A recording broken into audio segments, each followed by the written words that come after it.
So welcome back to All Saints Church here in Bakewell in the heart of the Peak District, where we are continuing with our conversations with John Butler, who has been meditating here faithfully for many years, and we've been looking at some of the aspects of his book Mystic Approaches, and today we are going to touch on the question of sin, the S word, which is not very popular in our post-Christian culture.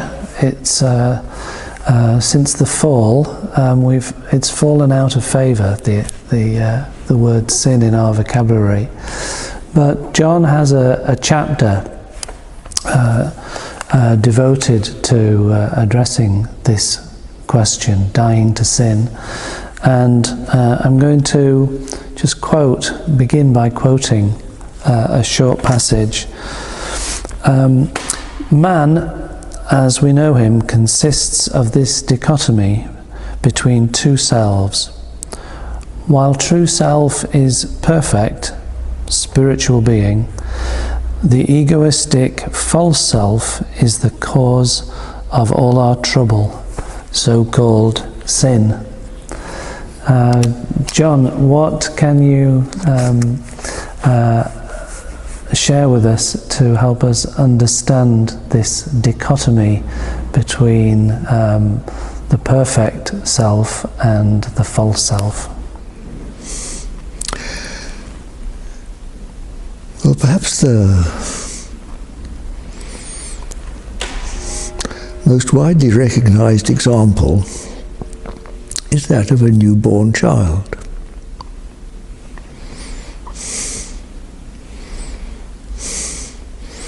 Now, almost everybody responds to that sweet innocence. The child just lies there in the pram, and especially once it starts smiling, it's just joy. It's pure, simple, uncomplicated joy. And in the midst of a world of confusion and trouble, this little bundle of innocence lies there. And who doesn't love him? And then what happens? First of all, he gets named, which makes a separate identity. And then the little hand reaches out, grabs something,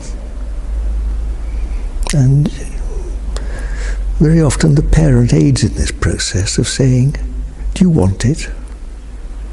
And the little child says, "Yes." Or maybe it's the opposite. He reaches out and the parent says, "No." And the child, of course, then wants it all the more. And little by little, this little bundle of innocence begins to get complicated. And self-will becomes apparent. I want, I don't want. And very often parents again say, "Do you want? Do you like?" And so the child begins to divide life into what he likes and what he doesn't like. I want and I don't want. Tears and smiles. Willfulness grows and grows. And as anybody knows who's watched a child developing, this becomes more and more, and you end up sometimes with a real bundle of mischief. Sometimes, I could use worse words, little horrors sometimes. And you see how it happens. How do we get from one to the other? And then take the process further into boyhood, youth. Boys can be absolute little demons, can't they? Horribly cruel. Little savages. Say nothing of girls. And so on into adulthood, and all the willfulness, the possessiveness, the competition, the separateness that we're all familiar with, that we call life. well,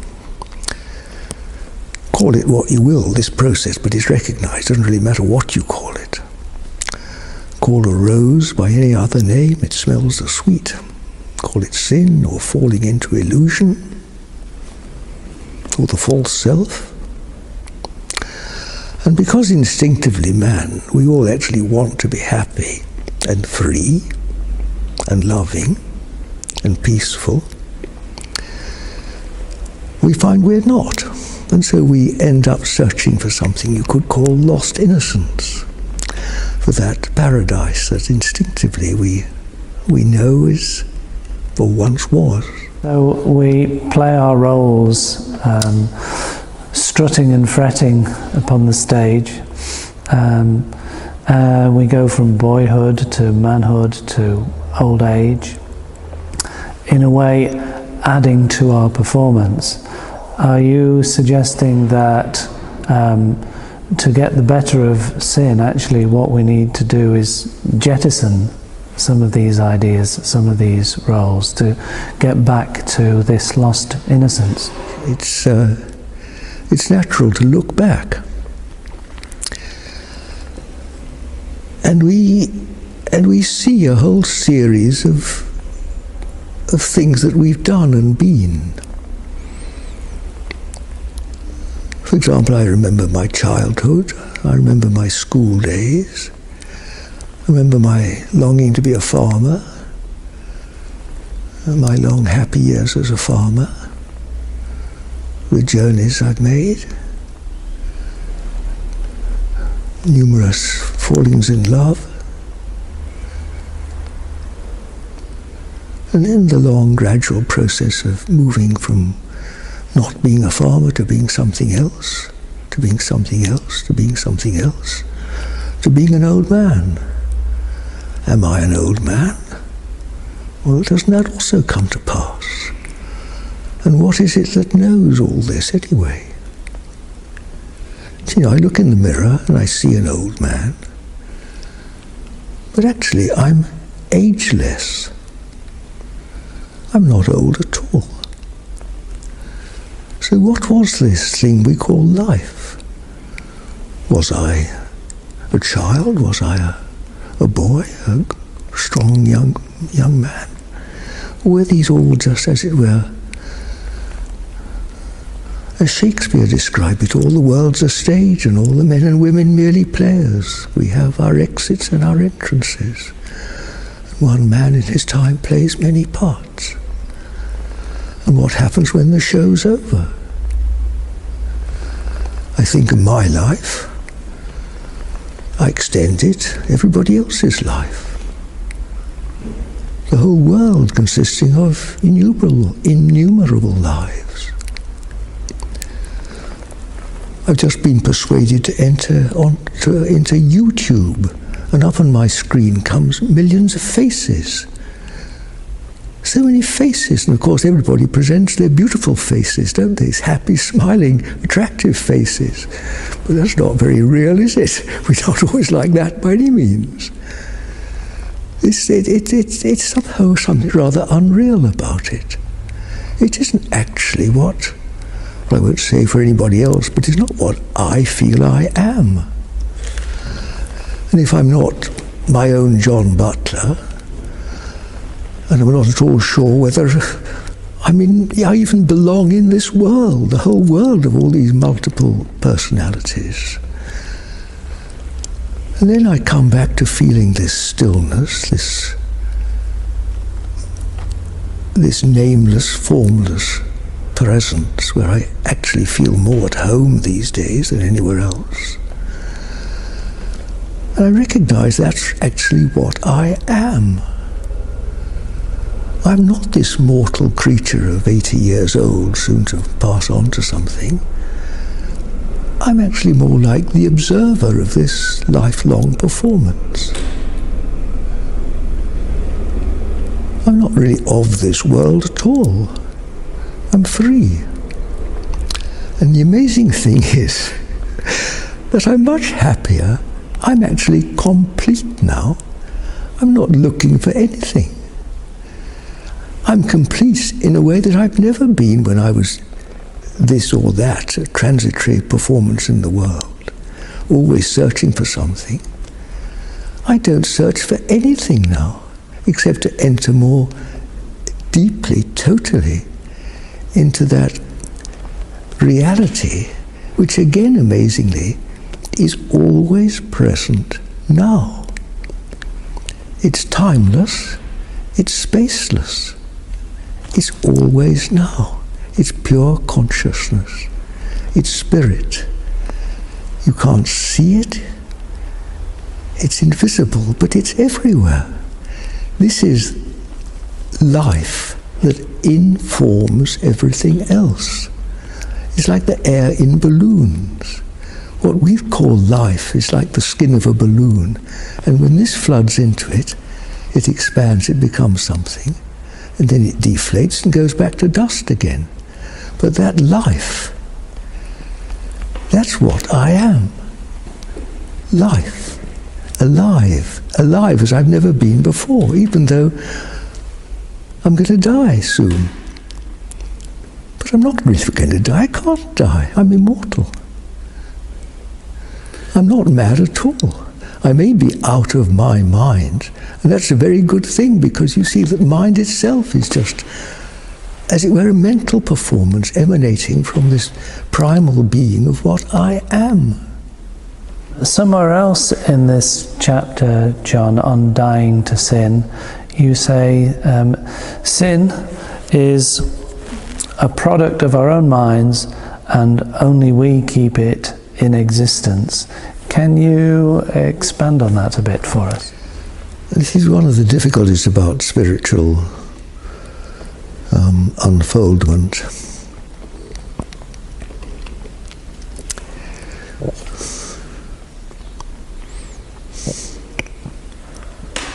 How to convey it.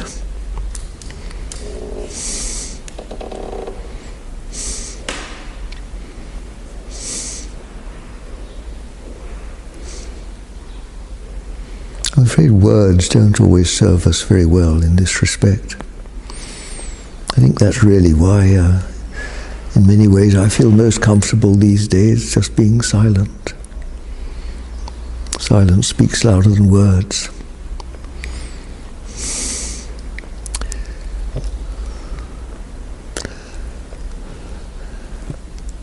The mind itself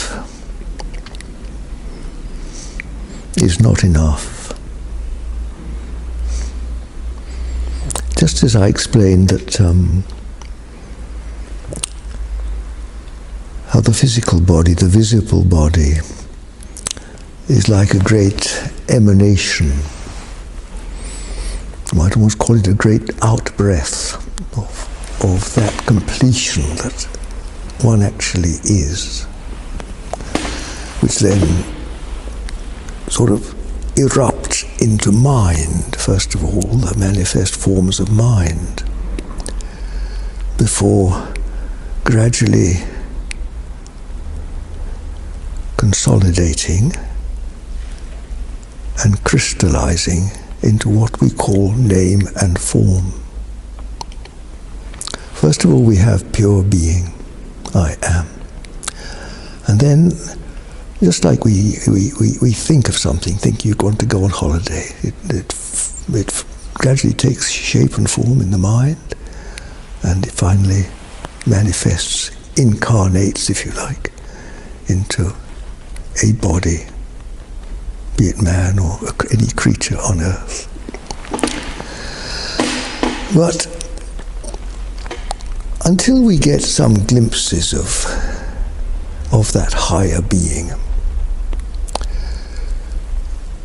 any talk of it seems sort of pretty remote and airy-fairy and really not in our experience, because we have to function from where we are, and to begin with, our understanding is very small. We are limited. Education may liberate it to some extent, or it may just foul us up with more transcendence.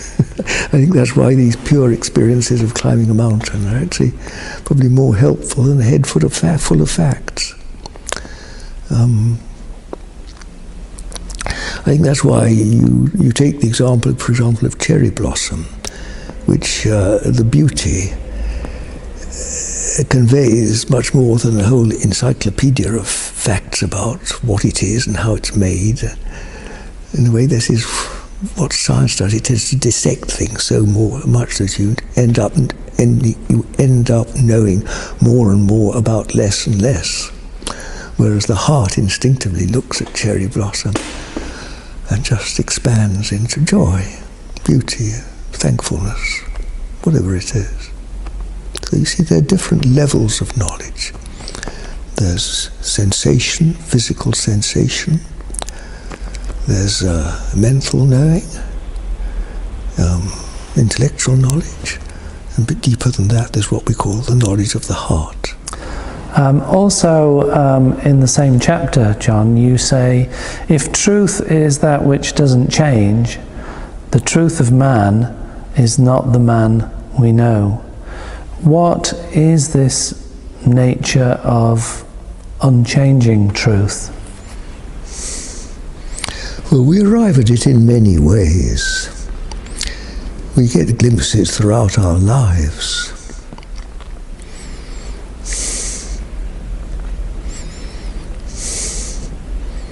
One with which I'm very familiar is, even as a child, I loved what I called the wide open spaces. I loved to climb mountains. Anything that was high, I would climb it. And instinctively up there, you feel better, you expand, you become perhaps more what one is, because I didn't use words like that then, nobody does, but I,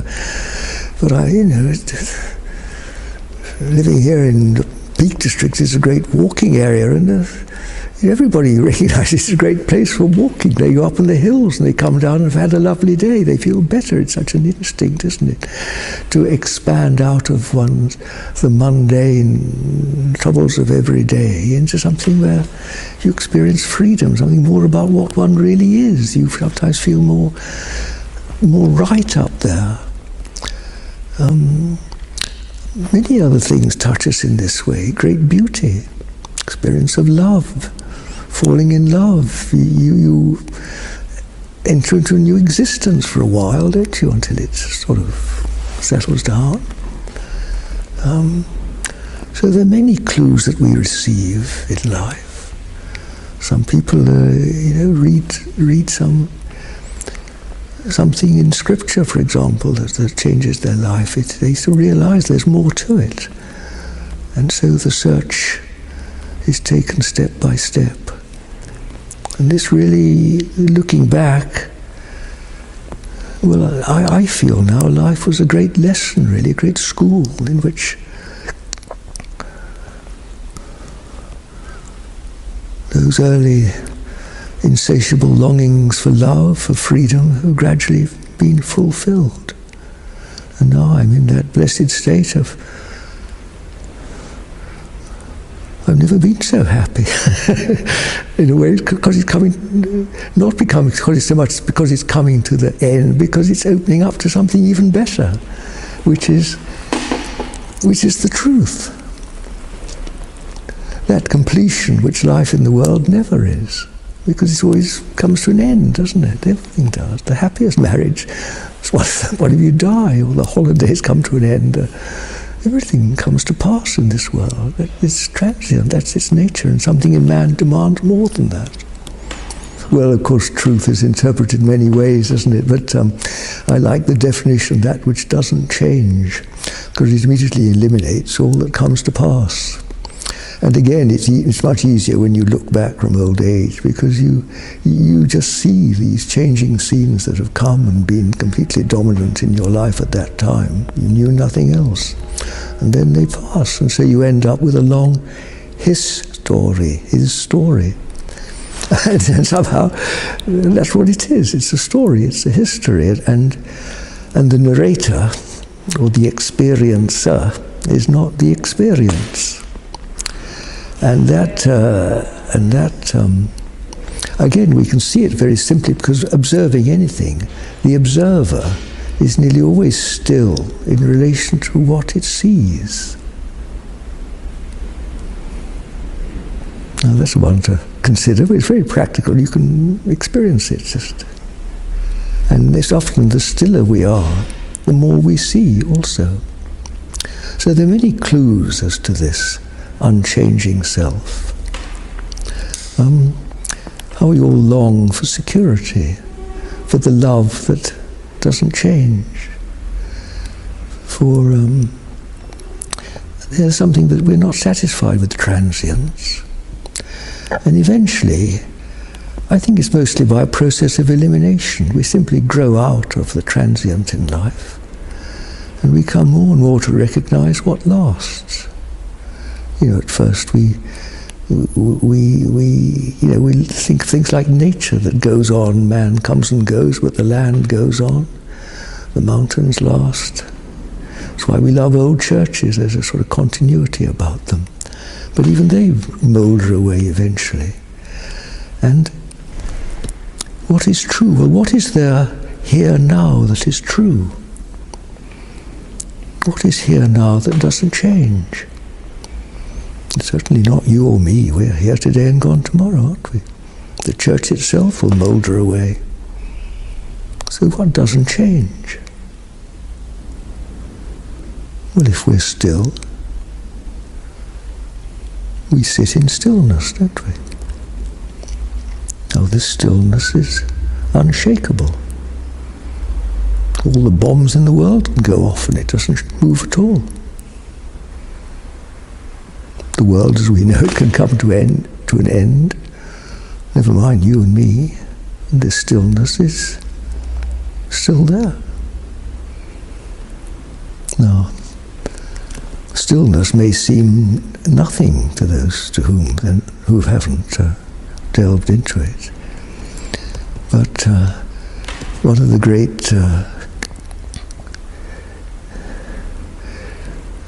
one of the consequences of particularly meditation is that it familiarizes you with this dimension of invisible being, this stillness. And really by a matter of elimination, you come to realize that this is actually what I am.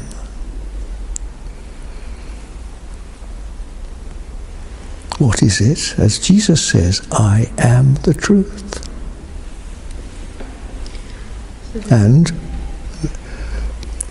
also, I am always with you.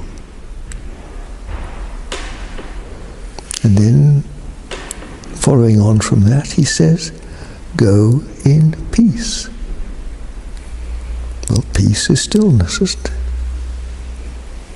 And if we live in that consciousness of ever-present peace, you can call it peace or stillness or presence, the presence of God, then life begins to make sense. You begin to realize what I am, and and with more confidence let go of what I am not, which is this theatrical transience that causes so much trouble.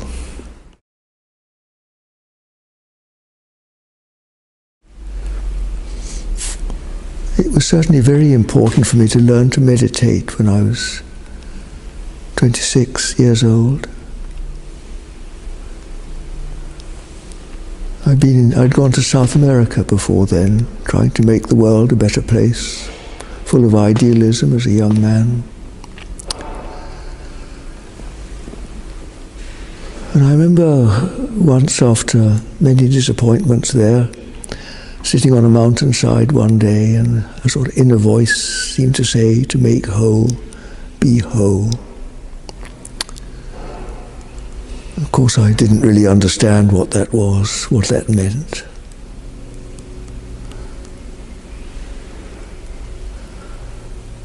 But when I came back to England, sometime after that, I realized a connection between that and what meditation might lead to. So I learned to meditate.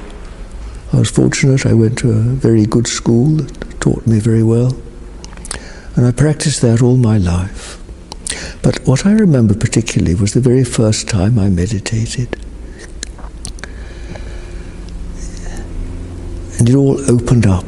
There was a wonderful sort of opening within myself. I was sitting in a room at the time. I suppose you could say unlimited potential, I'd realized was within myself. Of course, that closed down again. But daily practice of meditation has been a key feature of my life ever since. Morning and evening I've practiced. And I suppose gradually, over many years, I've come to realize that what we lose in this earth, what we lose during our earthly life, love, freedom, I suppose for me those were the two things I longed for most, we actually find within ourselves, with what I'd now call with more confidence, spirit.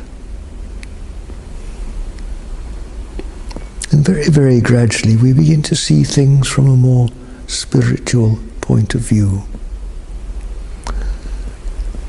Less identified with the outer crystallized form, and more concerned with what we might call the inner essence. And I referred to looking deep into somebody's eyes, and how somehow that seems more real to us than the outer physical form. I know when we're young, of course, it's all physical, isn't it? You just want to touch with your hands and possess. But even when we're young, we get these moments of looking into somebody's eyes. And it's interesting, we talk of falling in love, don't we? It's like we fall into an ocean of what we call love. And actually, without wanting to define it, it is love, isn't it? Look, you and I are looking at each other now, and there is love, isn't there? It's dead simple, really. What else is it? Well, I suppose by just many little clues along the way. So we go on, and this practice of meditation has gradually led me to the point where I recognize that this mortal life is coming to an end, and yet the beyond shines ever brighter. And I'm becoming ever more what I am. I'm more complete as a man than I've ever been. I'm happier. I'm more free. Free in another dimension, really. You know, it wouldn't matter. I sense I am in prison. I'm in the prison of the flesh, aren't I? The prison of my age. But this isn't of much significance now.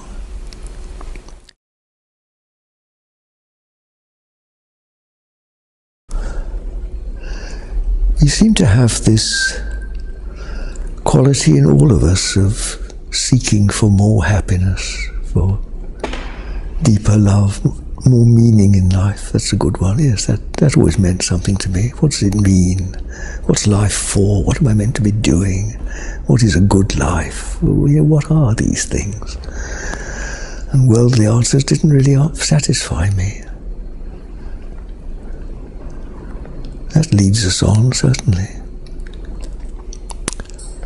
I don't think it really works to try to make oneself something. The fact is we just grow up. We just get bored with it. I suppose when I was a young man, I read a lot of philosophy. Read anything that seemed to indicate, an answer. I think I just got bored with it, actually. I think most human answers have not satisfied me. I always come back to nature. I always think the best teachers in my life are the sky and the land. I've never really found a human answer to anything. I've never found a human teacher that I really trusted and wanted to follow. Never. And I've grown to distrust my own mind, also my own thoughts. In fact, I've grown out of trusting myself altogether. I think you just get bored with yourself eventually, i.e. the ego, the John Butler bit. You just grow out of it. Perhaps that's it. We spend the first part of our life getting more and more engrossed in John Butler and all his identities and his problems, and the second part of life growing out of it. It's not good enough, really. And does the observer get bored?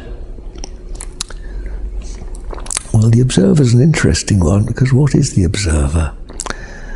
Of course, to begin with, it's something pretty small, and the focus is very small. But as I spoke earlier about, you come to see the whole of your life is like a performance laid out before you. And not only your life, but all of what we call everybody else's life, all that we call this world, what Scripture refers to, this world, worldliness. I mean, that is when you see it. There's this other wonderful phrase, the seer is not the thing that is seen.